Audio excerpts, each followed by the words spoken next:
Hello നമസ്കാരം, ഏവർക്കും പുതിയ വീഡിയോയിലേക്ക്. ഗോട്ട് എന്ന ചിത്രത്തിൻ്റെ ഒഫീഷ്യൽ OTT അപ്ഡേഷനാണ് ഇന്നൊരു വീഡിയോ ഭാഗത്ത്. വീഡിയോയിൽ മുൻപ് വീഡിയോ ലൈക്ക് ചെയ്യുക, ചാനൽ സബ്സ്ക്രൈബ് ചെയ്യുക. ഈ വരുന്ന സെപ്റ്റംബർ മാസം ധാരാളം ചിത്രങ്ങൾ OTT റിലീസ് ചെയ്യുന്നു. ചാനൽ പരിശോധിച്ചാൽ നിങ്ങൾക്ക് കാണാൻ വേണ്ടി സാധിക്കുന്നതായിരിക്കും. ദളപതി, വിജയ്, സ്നേഹ, പ്രഭുദേവ, ജയറാം എന്നൊക്കെ പ്രധാന കഥാപാത്രങ്ങളായ ചിത്രമായിരുന്നു ഗോട്ട്. ചിത്രത്തിന് മികച്ചൊരു പോസിറ്റീവ് റെസ്പോൺസ് തന്നെയായിരുന്നു സ്വന്തമാക്കാൻ വേണ്ടി സാധിച്ചിട്ടുണ്ടായിരുന്നത്. ചിത്രത്തിന് ബോക്സ് ഓഫീസിൽ നിന്ന് ഏകദേശം 415 കോടി മുകളിൽ കളക്ഷൻ നേടിയെടുക്കാൻ വേണ്ടി സാധിച്ചിട്ടുണ്ടായിരുന്നു. അതുകൊണ്ട് തന്നെ എല്ലാ സിനിമാ പ്രേമികളും ഒരേപോലെ ഗോട്ട് എന്ന ചിത്രത്തിൻ്റെ OTT റിലീസിനായി കാത്തിരിക്കുകയായിരുന്നു.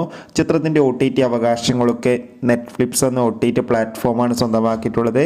അങ്ങനെ കാത്തിരിപ്പിനൊടുവിൽ ഗോട്ട് എന്ന ചിത്രം ഈ വരുന്ന ഒക്ടോബർ മാസം 3-ാം തീയതി OTT റിലീസ് ചെയ്യുമെന്ന് കൺഫേം ആക്കിയിട്ടുണ്ട്. എന്തായാലും ചിത്രത്തിൻ്റെ OTT റിലീസിനായി നമുക്ക് കാത്തിരിക്കാം. ചിത്രം കണ്ടവരുടെ അഭിപ്രായം കമൻറ്റ് ബോക്സിൽ രേഖപ്പെടുത്താൻ വേണ്ടി ശ്രമിക്കുക. ബൈ.